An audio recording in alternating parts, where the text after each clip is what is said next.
Bonjour Madame Soraya Zaidi. Bonjour. Vous venez donc pour nous faire connaître votre association.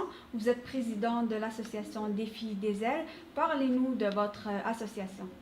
Alors, Défi des Ailes est un organisme à but non lucratif qui a vu le jour suite à un besoin pressant et réel ressenti par les membres de la communauté à Montréal concernant les jeunes issus de l'immigration. Il a été officiellement créé le 17 mars 2015 par un groupe de femmes, dont Madame Nora Amali, Madame Linda Boussaha, Madame Radia Bakhosh et moi-même, Soraya Zaidi.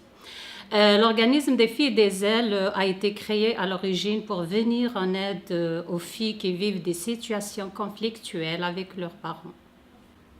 Bonjour, c'est Nora et je suis la vice-présidente chargée des interventions au sein de l'association des filles des ailes. Et voilà, je suis cofondatrice, si vous voulez, et je travaille avec l'association depuis sa création. Donc, quelle est votre mission? Notre mission donc, consiste à promouvoir la situation des femmes en général et celle des filles en particulier, en contribuant à leur développement socio-culturel, dans l'harmonie de leur intégration dans la société.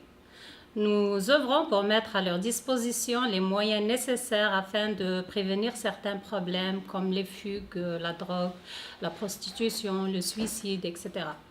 Nous tentons d'offrir par le biais de notre association un espace de communication, d'échange pour briser leur isolement et favoriser leur épanouissement.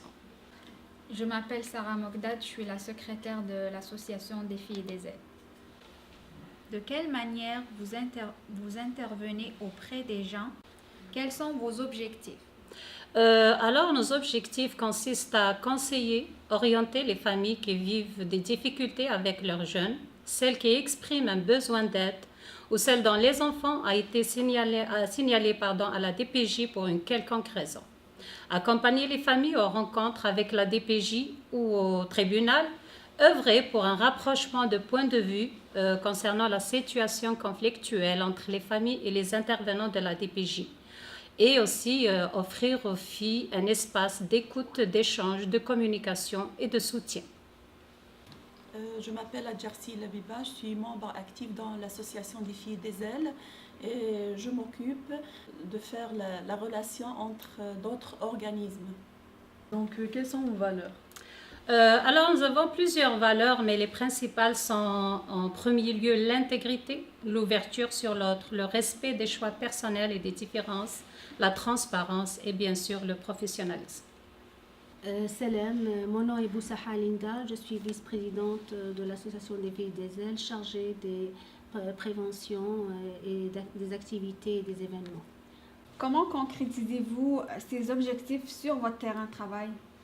Alors, pour concrétiser nos objectifs, nous offrons différentes activités axées essentiellement sur le loisir, le soutien, la sensibilisation et les interventions. Ça se divise en 3 volets. Le premier volet concerne les activités sociales et loisirs qui se répartit en les sorties et des rencontres, des sorties et des rencontres qui permettent aux filles de tisser des liens avec d'autres jeunes et partager des expériences riches et constructives telles que pyjama party, tea party, glissade, ski, raquettes, randonnée, cabane à sucre, paintball, laser quest et ice out, etc. En deuxièmement, les manifestations culturelles telles que la célébration du centenaire de Montréal-Nord, ateliers d'écriture, salon du livre, visite au musée, les sites historiques et salon des métiers d'art. Pour le deuxième volet, donc, ça concerne les ateliers de sensibilisation et prévention avec des intervenants de la DPJ essentiellement, des éducateurs, des avocats, des psychologues, des médecins et des intervenants d'autres organismes œuvrant dans le même domaine.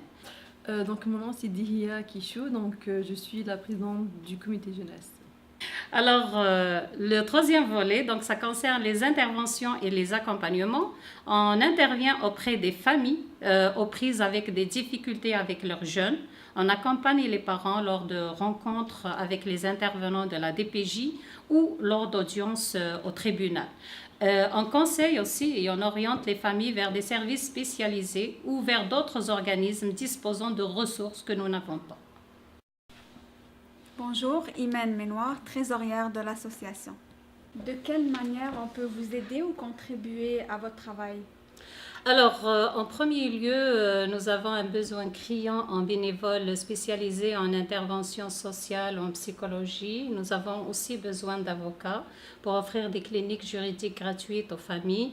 Nous avons aussi besoin d'un local pour recevoir les familles en difficulté. Et pour notre représentativité, nous avons besoin aussi d'un grand nombre d'adhérents. L'adhésion ne coûte que $10 par année. Et si vous voulez faire un don, vous pouvez toujours le faire en ligne sur notre nouveau site https www.defietdesailes.ca. Faire un don. Voilà, merci. Alors, pour conclure, je dirais que l'association des filles et des ailes devra se concentrer sur les objectifs planifiés, sur l'atteinte des résultats fixés. Elle doit aussi préparer une génération capable de se tenir debout et d'affronter les difficultés, relever les défis auxquels elle aura à faire face. Voilà, merci pour... C'est ça.